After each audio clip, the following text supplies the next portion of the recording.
Merci à vous d'être là, bonjour à tous.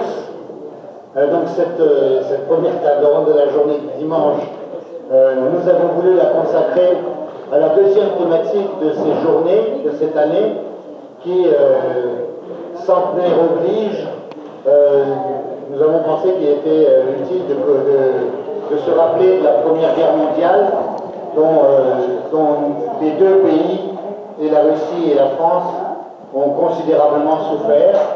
En Russie, quelquefois, c'est publié, il faut bien le dire. Pourtant, la Russie a perdu près d'1 million d'hommes, déjà dans la Première Guerre mondiale. Elle a joué un rôle considérable dans cette guerre, ce qu'on ignore à peu près complètement en France, puisqu'on n'a gardé que la mémoire de Brest-Litovsk. En fait, les Russes, ou des Russes, ont fait la guerre jusqu'en 18, et c'est notamment le cas de ceux qui étaient venus ici dans le corps expéditionnaire qui avait été donc envoyé par la Russie en France métropolitaine et dans les Dardanelles. Nos deux amis intervenants donc, vont vous parler exactement de ce qui s'est passé et vont s'attacher au sort justement de ceux qui ont fait la guerre jusqu'en 18. Je voudrais simplement dire que cet aspect de l'intervention russe pendant toute la guerre, notamment dès le début de la guerre, l'offensive sur la Prusse orientale, alors que la Russie n'était pas du tout prête à la guerre, a permis à la France d'arrêter les troupes allemandes sur la Marne. Les taxis ont certes joué un rôle, mais quand même anecdotique, il faut bien le dire, alors que le fait d'avoir déplacé toute une armée sur le front de l'Est pour faire face aux Russes en Prusse orientale, où au début ils ont marqué des grands succès, a permis d'arrêter l'offensive allemande à l'ouest. Et ça s'est succédé comme ça pendant toute la Première Guerre mondiale. En 1915, toute l'année 1915 a été marquée par des offensives terribles de l'Allemagne sur le front russe, ce qui a permis à la France, ne serait-ce que de changer des uniformes, de moderniser quelque peu son équipement. La Russie, de son côté, était mal prête, il faut bien le dire, et en 1915, beaucoup d'hommes ont remplacé l'armement manquant. Vous pouvez lire tout ça dans un livre du général Andolenko, Serge Andolenko, qui est un général français d'origine russe, historien de l'armée, et c'est un bouquin qui est publié au CIRT.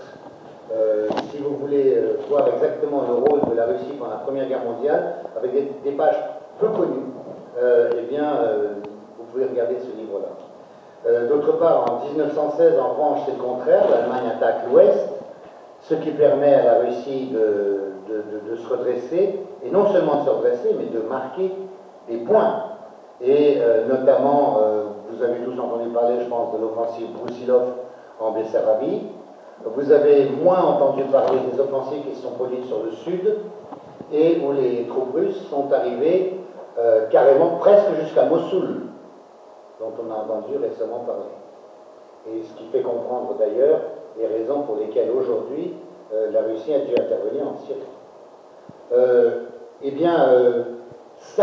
Ces côtés-là font que, en fait, en 1916, fin 1916, début 1917, il était considéré que la Russie gagnait la guerre. L'Autriche demandait une paix séparée à la Russie et proposait à Nicolas II Constantinople en échange d'une paix séparée. Nicolas II a refusé pour ne pas trahir les Alliés, et parce qu'il était prévu que dans le traité de Versailles, auquel devait participer la Russie, et la Russie y aurait participé, peut-être que la Deuxième Guerre mondiale n'aurait pas eu lieu, ou peut-être qu'elle aurait eu lieu autrement en tout cas, de toutes les façons, il était prévu que la Russie pouvait effectivement avoir des prétentions sur les détroits à Constantinople. Voilà, bon, vous me corrigerez si j'ai dit des bêtises. Et puis, je vous en prie, la parole à vous. Qui d'entre vous veut commencer? C'est vous? Alors, allez-y. Parlez peut-être dans ce micro-là. Est-ce que vous m'entendez correctement? J'approche un petit peu, vous me dites, voilà, c'est bon, c'est bon, c'est bon. Là, c'est bon. Je prends celui-là. Voilà, je prends celui-là. Voilà, là vous m'entendez correctement. Donc, je vais commencer par nous présenter. Donc, devant l'écran, et le personnage le plus important, c'est Andrei Korliakov. On se connaît depuis un certain nombre d'années, je dirais, d'Andrei à titre personnel, qu'il a su, par intérêt, pour le grand phénomène de l'immigration russe vers l'Europe occidentale, réunir dans des conditions exceptionnelles des milliers de photos depuis très longtemps, et que ces photos ont fait l'objet de tous les livres que vous pouvez voir sur le stand Inca Press, là en sortant un petit peu à gauche, et que c'est un peu de notre connaissance qui est venu pour moi l'intérêt pour les brigades, moi-même étant historien et travaillant principalement sur les relations entre la France et la Russie pendant cette période de la Première Guerre mondiale, avant et après pour la partie plus soviétique. Donc la façon... Excusez-moi, je n'ai pas dit votre nom. Frédéric Danton, oui, voilà. Historien, voilà. Parce que comme on n'a pas les chevalets... Voilà, c'est pas gênant du tout. Et donc tout à l'heure, nous avons eu un débat avec André. Moi je dis, je suis là pour te donner un petit coup de main. Il me dit non, c'est toi qui commence. Alors je dis bon d'accord, quand est-ce que je commence? Il me dit tu commences en 1918. Non, je dis je commence en 1893. Il me dit non en 18, non en 93. Donc je commence en 18 parce que c'est lui le leader maximo de la matinée, et après je partirai en 93 parce que c'est moi qui ai le micro. Voilà. Donc pourquoi est-ce que janvier-février 1918 représente une période importante pour le devenir des brigades russes? Mais tout d'abord parce qu'elles n'existent plus. Elles n'existent plus, elles ont été officiellement dissoutes par le gouvernement français au cours du mois de décembre 1917, et au mois de janvier 1918, un des responsables de ceux qui sont encore dans les brigades et qui ont envie de continuer à se battre dans le cadre de l'alliance franco-russe, qui s'appelle le colonel Gotua, a une adresse à l'ensemble des 40 000, 30 000, si on enlève les morts, pardon, soldats russes qui sont encore en France ou sur le front des Balkans dans la région de Salonique, en leur disant nous allons constituer, on a retrouvé le discours dont on a pu régler ce petit point d'histoire qui était en débat depuis très longtemps, nous allons créer une légion d'honneur russe qui, au nom de l'honneur, donc de la parole donnée, continuera à se battre dans le camp des Alliés jusqu'à la fin de la guerre, comme ça avait été prévu dans la convention militaire entre la France et la Russie et renouvelé lors de la signature du traité de Londres. Bon. Donc en 1918 se crée dans les rangs de l'armée française, à l'intérieur de l'armée française, dans une division particulière qui s'appelle la division marocaine, une légion d'honneur russe dont l'effectif cumulé, entrée-sortie au cours de l'année 18 va voir passer environ 2000 hommes. Le chiffre a souvent été débattu aussi, donc j'ai pris mon crayon, ma calculette, et j'ai essayé de calculer grosso modo les entrées et les sorties, et on arrive à 2000, j'y reviendrai tout à l'heure. Lorsque ces 2000 Russes progressivement vont se battre dans les rangs de l'armée française, eh bien, j'ai parlé du chiffre de 30 000 il y a un instant, tous les autres Russes vont se voir proposer par la France de rejoindre des compagnies de travailleurs qu'on va retrouver partout, à la fois dans ce que les Français appellent la zone des armées, mais aussi la zone des arrières, c'est-à-dire dans le Jura, dans le Massif central, dans les Pyrénées, comme travailleurs quasiment civils. Et tous ceux qui refuseront de rejoindre ces compagnies de travailleurs en France, que les Français qualifient à ce moment-là d'indésirables, sont envoyés en Algérie. Le total cumulé des Russes qui vont partir pour l'Algérie entre février et mars 1918 se situe autour de 10 000 personnes également. Si on en est arrivé là, donc j'ai fait plaisir à André, j'ai parlé de 1918, c'est parce qu'il y a eu 1893. Et si on ne commence pas par le début, si on ne revient pas, c'est un défaut des historiens, mais vous me pardonnerez, c'est ainsi, bien on ne comprend pas la suite de l'histoire. 1893, c'est l'année au cours de laquelle, 93-94, si on prend en compte les ratifications, les gouvernements russes et français signent une convention militaire qui prévoit, en cas d'agression d'un des deux pays par un des pays des puissances centrales, la mobilisation et l'entrée en guerre de l'autre partenaire, premier point important. Et deuxième point important, cette convention stipule qu'à aucun moment, aucun des deux pays ne fera, en cas de guerre, de paix séparée avec les puissances centrales. On est en 93. De 93 à 1914, cette convention va être en permanence menacée par les Allemands qui essayent d'en revenir au système antérieur qui était celui d'une alliance entre l'Empire allemand et l'Empire russe. Ils n'y parviendront pas.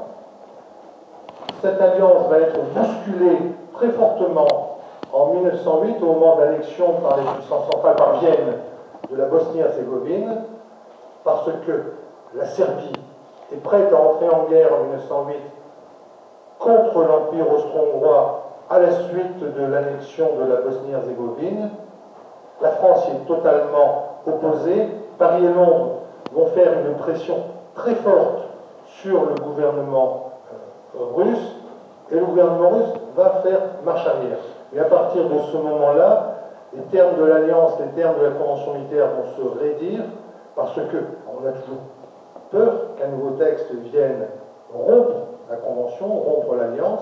Et donc, lorsque la situation devient de plus en plus délicate en 1914, le point crucial étant atteint lorsque Poincaré, président de la République, et Viviani, président du Conseil, se rendent à Saint-Pétersbourg, et bien là, Raymond Poincaré, personnellement, a une discussion au sujet de la Serbie avec l'ambassadeur d'Autriche-Hongrie à Saint-Pétersbourg et lui dit attention, la France a des engagements vis-à-vis de la Russie, la France est amie de la Serbie, si quelque chose de mal se déroule, la France tiendra ses engagements.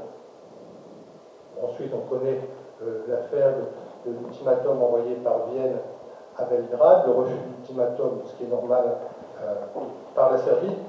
La Première Guerre mondiale éclate. Et là, un travail d'état-major qui était fait par les Français, par Joffre en direction de l'état-major russe et à partir de la mobilisation russe en direction du grand-duc Nicolas, qui est une entrée en campagne, une partie de l'armée russe le plus tôt possible, et si possible, au plus tard 3 semaines après le début de la guerre, au plus tard 3 semaines après le début de la guerre, va être tenue par les Russes. Ce qui veut dire que, comme vous le disiez il y a un instant, dès la mi-août 1914, alors que l'armée russe a besoin quasiment, c'est grand l'Empire russe, de 2 mois pour se mobiliser, 2 armées en cours de mobilisation, Samsonov et Rennenkampf, vont pénétrer en Prusse orientale. Est-ce qu'elles vont remporter à ce moment-là une grande victoire? Elles vont remporter 2 petites batailles dans 2 endroits de Prusse orientale qui s'appellent Gumbinnen et Stallupollen. Mais face à ce moment-là à l'armée de Rennenkampf, qui est celle qui a le plus attaqué, eh bien, le corps d'armée allemand, je le signale parce que c'est très amusant, si on ne fait pas en histoire un peu si on n'est pas très très souriant quand on étudie l'histoire des guerres, on se suicide, donc il faut regarder ça avec une certaine distance. Face aux Russes se trouve le premier corps d'armée allemand qui est commandé par un général qui s'appelle von François, qui est un Français d'origine en fait, qui avait émigré en Prusse, dont le père général von François était mort dans la guerre franco-prussienne de 1870, et donc dont le fils, von François, commande un corps d'armée allemand face aux Russes. Et lui, quand qui est commandé par Rennenkampf, commandé par Rennenkampf, on ne fait pas mieux en fait. C'est l'Europe en fait. Voilà, vous savez que j'ai connu le fils en Namibie, il était gouverneur allemand en Namibie. On en parlera. J'ai regardé toute la famille, né à Puget, tout ça. Passionnant. Et donc, après cette offensive, von François va voir son chef, qui s'appelle von Priwitz, qui est lui, pour le coup, un vrai Prussien, et lui dit, mais il faut attaquer, on ne peut pas, et c'est intéressant. Ce Français devenu prussien se sent plus allemand que les Allemands, il dit on ne peut pas, ce qui était prévu dans les plans allemands, qu'en cas d'offensive russe, on se retire derrière la Vistule pour se défendre. Et là, François dit non, il est hors de question que la Prusse orientale soit envahie, donc François attaque. Et ça se passe mal pour lui, et c'est parce que ça se passe mal pour lui qu'il va y avoir tout ce grand ramdam dans l'esprit allemand. Berlin est susceptible d'être menacé, donc on va enlever des troupes du front français à la fin du mois d'août en leur donnant l'ordre de partir vers l'Est. Et ces troupes allemandes, qui vont quitter le front français, ne participeront pas aux offensives allemandes qui précèdent la bataille de la Marne. Et lorsque les Français vont contre-attaquer sur la Marne, eh bien, dans l'équilibre des forces, on ne peut pas savoir ce qui serait passé si les troupes n'étaient pas parties en Prusse orientale. Ce qu'on peut constater, c'est qu'avec le départ de ces troupes vers la Prusse orientale, les Français vont gagner la bataille de la Marne, mais que ces troupes arriveront trop tard en Prusse orientale pour participer à la défaite russe, dite ensuite de Tannenberg, qui est plus compliqué que ça. Bon, ce n'est pas notre sujet du jour. Ce qui est important à retenir ici, dans le cadre qui nous intéresse au Dégane, c'est qu'en 1914, les Russes tiennent leurs engagements vis-à-vis des Français.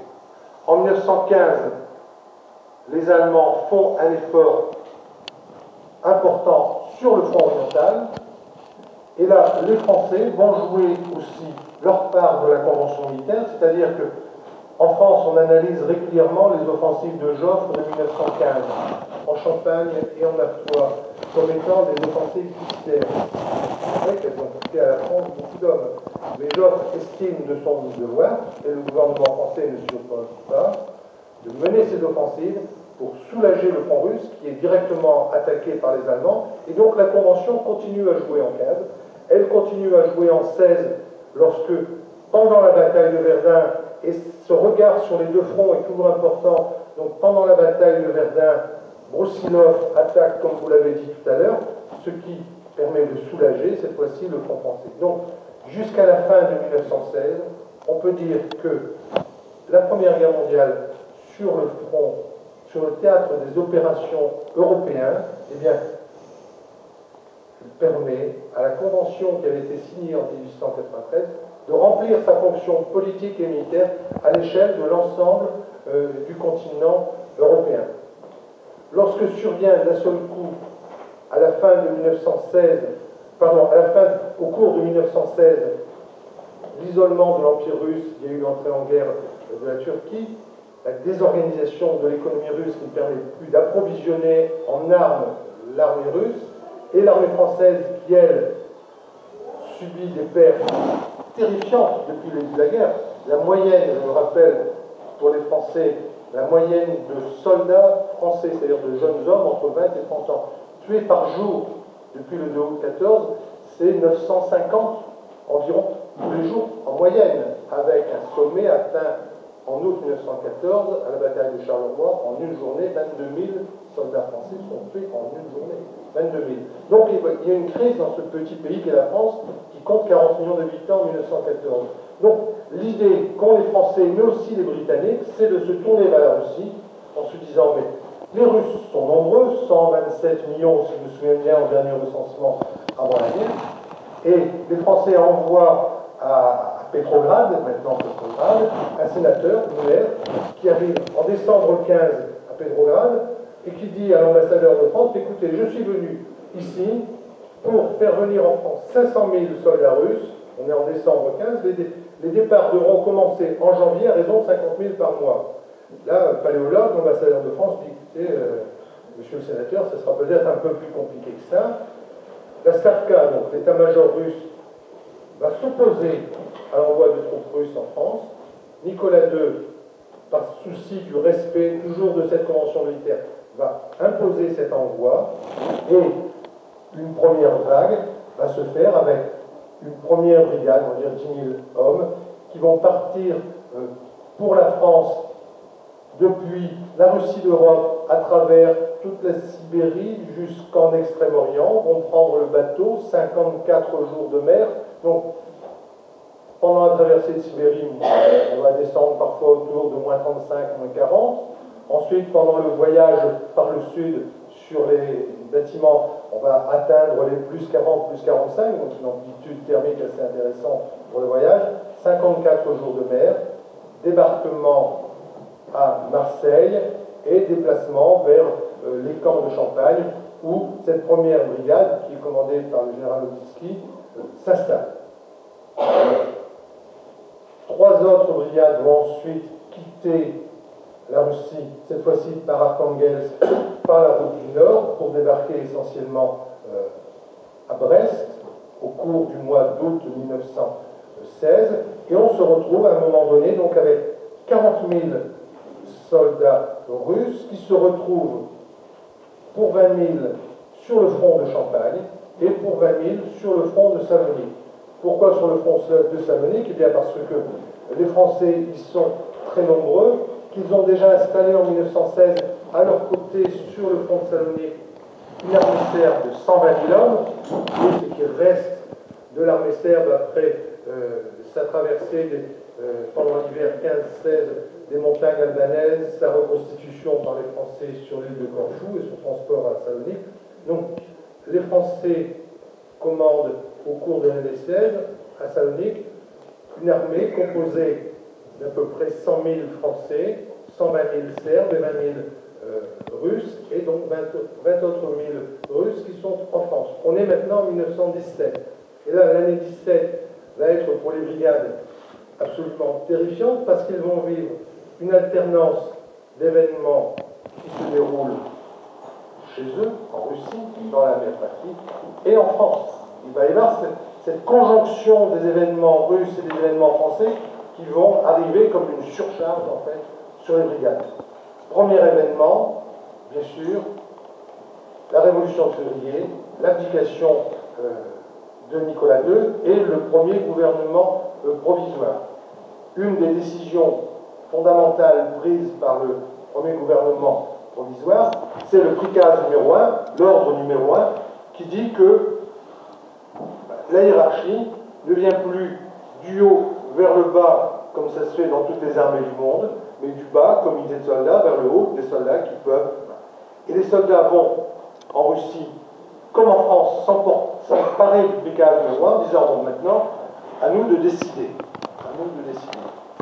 En même temps, les brigades, en France et à Salonique, prêtent serment au gouvernement provisoire, lequel gouvernement provisoire a adopté comme ligne de conduite le maintien de la Russie dans la guerre. Donc pour le gouvernement français et pour le haut commandement français, eh bien, qu'il y ait changement de régime, peu leur fait parce que la Russie reste dans la guerre. Pour les Français, le maintien de la Russie dans la guerre, c'est le maintien de plus de la moitié de l'armée allemande sur le front oriental. C'est quand même assez intéressant. Au mois d'avril 1917, on revient en France, déclenchement de ce qu'on a appelé les offensives Nivelles en Champagne, qui vont être l'échec retentissant que l'on sait avec, dans la foulée de cet échec au mois de juin, des mutineries dans l'armée française. Les 2 brigades russes, les 20 000 Russes qui sont en France, participent à cette offensive à l'est de Reims, dans la région de Courcy, là où se trouve aujourd'hui à Saint-Hilaire-le-Grand le cimetière nécropole nationale française des soldats russes morts en France pendant la Première Guerre mondiale, avec une chapelle qui, elle, est totalement orthodoxe et qui ne dépend pas de la nécropole. Enfin, c'est une petite aparté.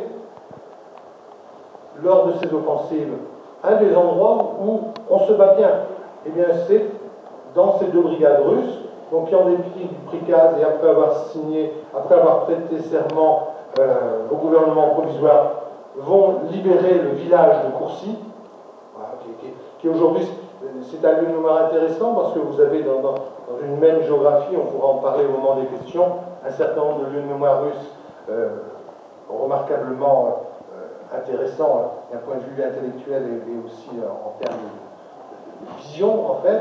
Donc, à l'issue de cette offensive, avec le changement du gouvernement qui s'est opéré, on approche du mois de juillet, échec des offensives Kerensky en Russie, et là, l'armée russe sur le front oriental se désorganise, se débande progressivement, et sa désorganisation, sa dissolution va aller s'accentuant jusqu'à la fin de l'année 17, et les brigades russes se disent pourquoi est-ce que nous on continuera à combattre, et les Français qui ne comprennent pas vraiment ce qui se passe en Russie, bon, il y a plus de 1000 officiers français dans les missions militaires qui sont en Russie, se posent un certain nombre de questions, et la décision qui est prise, c'est de retirer les brigades russes du front, de les envoyer à l'arrière. Il y a eu des manifestations pour le 1er mai 1917, et donc Pétain, qui est le nouveau commandant en chef, dit bon, les 20 000 Russes qui sont, enfin, les 2 brigades qui sont en France, on les envoie dans la Creuse, dans le camp militaire de la Courtine. On est au cours de l'été 1917 et va se produire la mutinerie des brigades russes de la Courtine. Je fais un petit point d'historiographie là-dessus. Pendant très longtemps, l'historiographie des relations entre la France et la Russie pendant la Première Guerre mondiale a été marquée par 2 grands courants historiographiques qui ont traversé l'histoire de France de ce XXe siècle qui va de 17 à la fin des années 90, où on avait un courant schématiquement très marqué à gauche qui fait des mutineries de la Courtine un grand mouvement de mutinerie dans le cadre de la révolution bolchevique, etc., etc. Je ne développe pas, mais on peut tout à fait reconstituer ce schéma avec des publications, etc. Courant qui est encore assez vigoureux aujourd'hui. Et vous avez le courant de tous les Russes sur lesquels travaille Andrei qui restent en France et qui vont dire mais non, c'est pas ça. Donc on a 2 historiographies qui vont s'écrire en parallèle. Que s'est-il passé à la Courtine en septembre 1917? Ce qu'on trouve dans les archives françaises, c'est qu'il y a eu l'encerclement du camp de la Courtine par des unités russes demeurées fidèles à l'entente, accompagnées d'unités françaises, et qu'en 3-4 jours de temps, il va y avoir une succession de coups de semonce, d'abord des tirs d'obus à blanc, puis des tirs d'obus d'exercice, puis quelques tirs d'obus réels. Lorsque cette mutinerie est réduite, il y a eu moins de 20 morts. Si on renvoie en 3 jours 20 morts à 900 morts par jour, bon voilà. Donc, il s'est passé des choses, bien sûr. Le noyau dur des mutins, à ce moment-là, au mois de septembre 1917, est envoyé sur l'Index, où ils sont incarcérés. Et ensuite, lorsque, entre octobre et novembre, s'installe le pouvoir bolchevique à Petrograd et à Moscou, eh bien, le gouvernement français se dit que devons-nous faire? Les décisions sont prises, donc, comme je le disais en introduction, en décembre 1918, lorsque le gouvernement français, pour être très précis, ne dit pas vous avez 3 possibilités: continuer le combat, rejoindre les travailleurs, partir en Algérie. Il dit vous avez 2 possibilités: continuer le combat, travailler dans les rangs de l'État français et pas de l'armée française, et tous ceux qui refuseront seront envoyés en Algérie. Quelques mots sur la Légion. Non, c'est bon, très bien, nous sommes coordonnés. Moi, je m'occupe de tout ce qui se passe après, et avant, André, voilà. Pour la Légion, les Français, qui sont très rationnels, se disent il y avait 4 brigades, 2 à Salonique, 2 en France, donc on va constituer 4 bataillons. Dans chaque bataillon, on mettra 1000 hommes. Ce sera très cartésien. Il n'y a que 2000 hommes qui vont rejoindre les différents bataillons de cette légion d'honneur russe. Dans ces unités, contrairement à ce qu'on pourrait penser, il n'y a pas que des héros qui ont décidé de maintenir haut les couleurs de l'Empire russe jusqu'au bout. Pour les 1000 autres, eh bien, il y a des gens qui vont être envoyés comme indésirables en Algérie et qui vont se dire, quand on est en Algérie, si on veut rentrer en Russie, c'est quand même compliqué. Si on rentre en France, eh on peut plus facilement déserter. Donc on va avoir un courant qui va consister à voir des indésirables d'Algérie se porter volontaires pour la Légion russe en France pour pouvoir ensuite déserter. On a un autre courant qui va arriver de Salonique. Et ce qui est très intéressant, c'est que lorsque le bataillon est constitué à Salonique, il est considéré dans tout ce qui est écrit dans les archives comme étant composé d'hommes exceptionnels. Et lorsqu'ils quittent les Balkans, les Français disent, voilà, à la tête de ces hommes qu'on vous envoie, il faut laisser un homme qui s'appelle le capitaine Pavlov, parce qu'il commande bien ses hommes, il est impeccable, tout va bien. Lorsqu'il arrive en France, un des problèmes des Français, c'est le surnombre d'officiers russes non employés et un surnombre d'officiers supérieurs russes. Donc il y a un colonel qui arrive en disant, non, on ne va pas laisser un capitaine à la tête de ce bataillon. Moi, je veux ce bataillon. On lui donne ce bataillon, le capitaine Pavlov disparaît dans les oubliettes de l'histoire, et lorsque ce bataillon est présenté comme étant une très belle unité pour la première fois à un général français qui s'appelle le général Gérard, rassemble les Russes et leur dit, écoutez messieurs, moi je ne veux dans mon armée, c'est la 8e armée, que des volontaires. Donc tous ceux qui ne veulent pas réellement, individuellement, continuer à se battre, vous le faites savoir et vous ne vous battrez pas. En 15 jours de temps, ce bataillon qui n'avait pas encore combattu se dissout complètement. L'état-major français dit à ce général Gérard, mais pourquoi est-ce que vous avez dit ça? Vous êtes fou. Le commandement russe dit, mais pourquoi est-ce que vous avez dit ça? Le temps qu'ils essayent de rétablir cette situation, eh bien, les soldats russes refusent et ce bataillon se dissout complètement. In fine, les soldats russes de la Légion d'honneur vont se battre avec les Français au cours de l'été 1918 dans cette phase qu'on appelle globalement la deuxième bataille de la Marne, avec beaucoup d'allants. Il va y avoir beaucoup de Légions d'honneur, de médailles militaires, de croix de guerre qui vont être attribuées à des soldats, des sous-officiers, à des officiers russes. Mais à l'été 1918, de cette Légion d'honneur, il ne reste plus que quelques centaines d'hommes qui sont à ce moment-là complètement soustraits au commandement russe et qui sont intégrés à la Légion étrangère française, placés sous les ordres d'un capitaine, cette fois-ci non plus russe, mais qui s'appelle Rémusat, de la Légion étrangère française.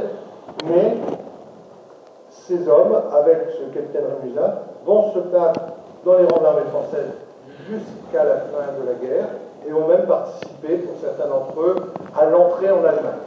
Donc on peut dire que ce groupe d'hommes a tenu les engagements pris en 1893 jusqu'à la défaite allemande. Donc voilà.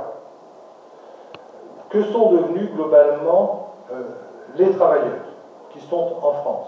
Les travailleurs qui sont en France, quand vous regardez les photos, il y en a un certain nombre qui apparaissent à l'écran, on peut simplement les répartir en deux grandes catégories. Ceux qui vont être incorporés dans des compagnies de travailleurs qui travaillent dans la zone des armées, c'est-à-dire juste derrière le front. Et là, quand on examine les archives, on se rend compte que le sort qui leur est réservé dans la zone des armées est proche du sort réservé aux prisonniers de guerre allemands. On a un rapport d'inspection d'un général Brûlard qu'on voit sur une des photos de Van Veil, où ce général Brûlard dit, mais je suis arrivé pour inspecter une unité de travailleurs russes, ils viennent d'être logés dans un camp précédemment occupé par des prisonniers de guerre russes, le fil de fer barbelé, allemand, le fil de fer barbelé est toujours là, les conditions de vie sont inadmissibles, etc., etc. Donc dans la zone des armées, les travailleurs russes vivent dans des conditions proches de celles des prisonniers de guerre. En revanche, à l'intérieur, c'est-à-dire partout en France où on n'est plus dans cette zone d'une bonne centaine de kilomètres derrière le front, eh bien, les soldats sont envoyés le plus souvent à la campagne, et ce sont majoritairement des campagnards. Les ouvriers sont envoyés plus travailler sur les voies de chemin de fer, parfois dans des mines, et là, étant employés par petits nombres, travaillant auprès d'une population paysanne dans laquelle bien, tous les hommes de 20 à 30 ans sont en train de faire la guerre. Et bien très rapidement, ils prennent la place des hommes, et on trouve encore, je l'ai fait l'an dernier une conférence près de Dole, dans le Jura, des petits villages dans lesquels, dans les frontières, eh bien, vous avez beaucoup de tombes de soldats russes qui ont fondé des familles, et ça les Français s'en rendent compte dès 1918, avant la fin de la guerre, de soldats russes qui demandent à prendre la nationalité française, qui demandent à se marier, etc. Donc, pour ceux qui sont à l'intérieur, eh bien, mieux vaut être à l'intérieur qu'au front, c'est évident quand on tient à la vie. Que se passe-t-il maintenant en Algérie? Une nouvelle fois, quand on regarde ces deux historiographies que j'évoquais il y a un instant, dans l'historiographie la plus proche du soutien aux brigades russes, eh bien, on trouve très peu d'informations. On ne trouve pas Toto. Je crois que c'est un des grands problèmes, et on va essayer d'y trouver une solution. On trouve très peu de photos sur la présence des Russes en Algérie. On est quand même plus du tout. Enfin, avec les flux, on dépasse même le chiffre de 10 000.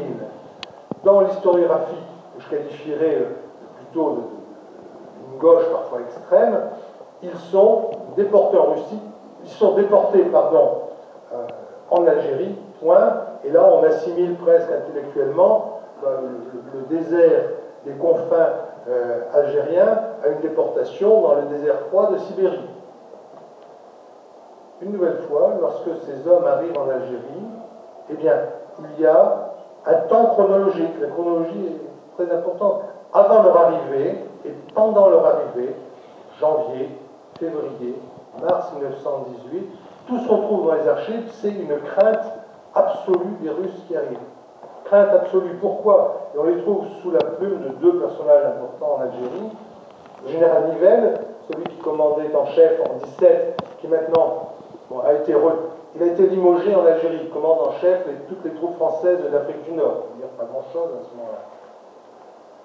Nivelle écrit à Paris en disant « Mais attention, vous m'envoyez des révolutionnaires, qu'est-ce qui va se passer ?» etc. Le gouverneur français d'Algérie, Jonard, écrit à Dubost, qui est à ce moment-là président du Sénat, en disant « Mais ces Russes qui arrivent sont des révolutionnaires. » Il emploie l'expression que je cite approximativement de c'est un brandon jeté dans un espace plein de soufre. Donc, il y a une peur. Cette peur est transmise, bien sûr, aux colons français, enfin à la population européenne d'Algérie. Je dis, mais en plus, les Russes ont la réputation d'être fainéants. Donc, vous nous envoyez des révolutionnaires fainéants. La situation va être débloquée par un vieux capitaine de la territoriale, qui possède des terres assez importantes dans l'Algérois, dans la Mitidja. Il se dit, mais moi j'en prends 200 et je regarde comment ça marche. Et il se rend compte, bien qu'une nouvelle fois, ces soldats, qui sont des paysans, bien lorsqu'on les traite correctement, travaillent correctement. Et on va avoir au cours de l'été 1918 une mutation complète qui s'opère dans toutes les strates de la société européenne d'Algérie, dans lesquelles Nivelle et Jonard disent à Paris « Ah, mais est-ce que vous ne pourriez pas nous envoyer un petit peu de Russes, un peu plus de Russes, parce que, en définitive, ils travaillent bien, etc. » Que les grands propriétaires terriens français d'Algérie disent « Oui, nous on en veut parce qu'ils travaillent bien, puis on les paye, mais tout se passe bien. » Et donc, la présence, comme travailleur, en définitive, se passe bien dans sa généralité. Si on creuse plus avant, je vais juste en dire une phrase pour chacune des divisions. Vous savez que l'Algérie, depuis 1848, était divisée en 3 départements, donc Oranais, Algérois, Constantinois. Eh bien, les 3 généraux n'ont pas tous le même regard sur la question russe. Dans le Constantinois, on a un général qui a une vision très positive de cette évolution, dans laquelle tous les rapports qu'on peut lire, qu'ils soient d'origine russe ou d'origine française, montrent que les choses se passent réellement très bien. Dans l'Algérois, coup-ci, coup-ça, si je peux me permettre, Et en revanche, dans le Rouennais, il y a un général dont j'ai oublié le nom, peu importe, qui décide, avant leur arrivée, mais qui pense cela jusqu'à la fin de la guerre, les Russes sont des révolutionnaires fainéants, ils doivent être traités comme des prisonniers et on leur appliquera le régime pénitentiaire appliqué par la France, les gens qu'elle envoie comme pénitenciers en Afrique du Nord. Donc, ils sont soumis à un régime carcéral. Donc, il y a des nuances qui méritent d'être approfondies. On pourrait ajouter qu'il y a enfin installé à Mersen-Kébir une compagnie disciplinaire. Sur 10 000 Russes, il n'y aura jamais plus de 400 disciplinaires russes à Mersen-Kébir avec des basses eaux à 100 hommes. Et là, bien c'est simple, la seule chose qu'on trouve, on trouve ça en 2 phrases dans les archives, ils sont employés soit à fabriquer des matelas ou à casser des cailloux. Donc ce sont des compagnies disciplinaires à peu près du style de ce qui était pour l'armée française, les bataillons d'Afrique et les fameux BATAF. Comment est-ce que se termine cette aventure et comment est-ce qu'ensuite André va parler du devenir des principaux chefs des brigades russes? Eh bien, discrètement au cours de l'année 1919, plutôt dans la deuxième partie de l'année 1919, les négociations ont lieu entre la France et le nouveau pouvoir installé à Moscou maintenant sur des échanges entre les Français qui sont toujours en Russie, devenue Russie soviétique, ou en Ukraine soviétique, et les Russes qui se trouvent en France. Ces discussions discrètes ont lieu au Danemark. Et c'est le consul général de France au Danemark qui représente donc discrètement le gouvernement français. Et au début de 1920, un document est signé entre les deux gouvernements qui prévoit des échanges, en fait, prévus selon une quote-part, je n'ai plus le chiffre exact en tête, mais je crois que c'est 10 Français pour 250 Russes, en fait, parce que les Russes les Soviétiques ont évalué le nombre de Français qu'il y avait en Russie, et et ils savent à peu près combien il y a de Russes en France. Ils disent, bon, à chaque fois que vous nous rendez tant de Russes, on vous rend tant de Français, donc avec une quote-part 10 pour 250 environ. La seule clause restrictive mise par le gouvernement français, c'est que la France ne renverra en Russie que des personnes qui demandent explicitement à rentrer en Russie, que tous ceux qui souhaiteront rester en France pourront rester en France. Donc des échanges d'hommes vont se faire au cours de cette période, et au cours de cette période va naître cette première phase je pourrais appeler, pour rejoindre les propos d'André, l'immigration de la population des brigades, avec les anciens patrons des différentes brigades qui vont avoir des destins particuliers, que ce soit en France pour ceux qui vont rester en France, ou à d'autres qui vont repartir en Russie et qui vont se retrouver parfois en Russie du Sud avec le général baron Wrangel, qui vont se retrouver en Russie du Nord dans des conditions très compliquées. On a parlé ce matin pour le général Marouchevski, etc. D'autres qui vont se retrouver en Extrême-Orient avec le sergent mitrailleur Malinovski, qu'il faut toujours citer à ce moment-là d'une conférence. Et puis voilà. Donc je vais en rester là pour ce propos qui n'est pas uniquement introductif, mais des craintes. Et André, je te passe la parole. Durov, c'est le directeur, d'abord il est colonel de l'état-major. Il participe à cette guerre, il est dans les brigades à Salonique. Il est très, très sollicité partout, et même lorsque les brigades sont dissoutes, les travaux forcés et ensuite tous ces événements, il revient dans le nord de la Russie, à Arkhangelsk, il va participer avec le général Miller, il va participer à la guerre civile, et il va revenir en France, et il va créer ici à Paris, il va créer une extraordinaire école russe de Paris, ça s'appelait comme ça, lycée russe de Paris, et général, le colonel Bourg va devenir directeur. Pardon? Et il s'appelait comme ça. Au début, il était la rue Docteur Blanche, ensuite, d'abord c'était l'ambassade, ensuite la rue de Brunel, ensuite la rue de Docteur Blanche, et ensuite ça déménageait à... C'est là que se trouvent aujourd'hui les cours de Roland Garros. Vous voyez, c'est là. Donc, en principe, c'est l'Auteuil, c'est le village d'Auteuil. Et là, en examinant les photos, vous allez voir cette extraordinaire photo en Galicie. Regardez ça.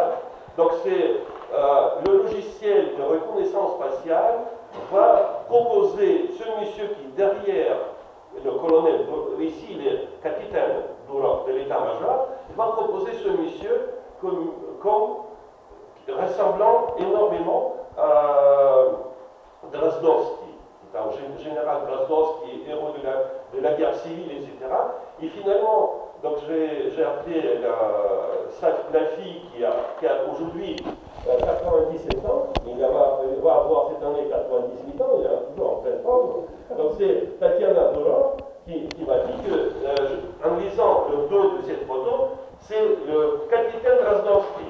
Vous voyez, c'est le logiciel qui a trouvé, par exemple, son visage. Alors, dernière chose, vraiment la dernière chose que je veux vous dire, donc il faut dire quelques mots sur ce personnage qui s'appelle colonel Osnavichine, qui a préparé les troupes qui sont venues en France. Et il a tout fait pour que les troupes s'installent ici, les ambulances arrivent, les ambulances soient équipées des hôpitaux ambulants, etc., etc. Et ce personnage qui est colonel, qui est devenu général plus tard, Osnavichine, Dimitri Osnavichine, il va aider la grande partie de l'immigration russe militaire, les invalides de guerre, parce qu'il appartenait à 25 grandes fortunes de la Russie. Il a réussi à répatrier, pas répatrier, mais plutôt venir sa fortune en France, et avec cet argent, il a aidé des centaines et des milliers de personnes. Donc c'est vraiment un sacré personnage. Voilà, il est là. On voit ici avec Madame Narushkine préparant les ambulances dans la cour des invalides. Vous voyez, donc ça c'est ça c'est pardon. Il faut écrire sa biographie. Bien sûr. Et Osnavichine, surtout par exemple sur la même photo, on voit ici le personnage comme Osnavichine, et parmi ses officiers, il y a un Diakonov, qui est un traître, qui est devenu, qui commençait à travailler au service de Tchéka, GPU, etc., etc. Vous voyez, donc on trouve sur ces photos vraiment des très intéressants, histoire, destin, etc. Donc ce sont les photos. Et puis, il faut, voilà, ça c'est la photo de Diakonov qui est avec Osnavichine. Là, on sait quand Ignatiev trahit la cause des Russes blancs, et l'autre, un héros qui sauve l'immigration russe, Ignatiev qui a donné aux bolcheviks des millions d'argent en heure, tandis que les enfants nécessitent tubercules, les invalides de guerre étaient crevés ici, en France, en Allemagne, etc. Et là, ils donnent l'argent pour que les bolcheviks continuent leur propagation de la révolution mondiale, etc. Voilà. On a partagé les derniers exemplaires. Donc il n'aura plus. Et après, lorsque le livre terminé, donc les gens vont spéculer et le prix va augmenter jusqu'à 200, 300, etc. Donc profitez-en. Hein. Les derniers exemplaires sont là sur le stand. André va dédicacer à la table des dédicaces là tout de suite après la conférence. Donc, si vous voulez lui poser encore des questions. Il a applaudissé Frédéric Delton parce que c'est un génie de... Merci beaucoup.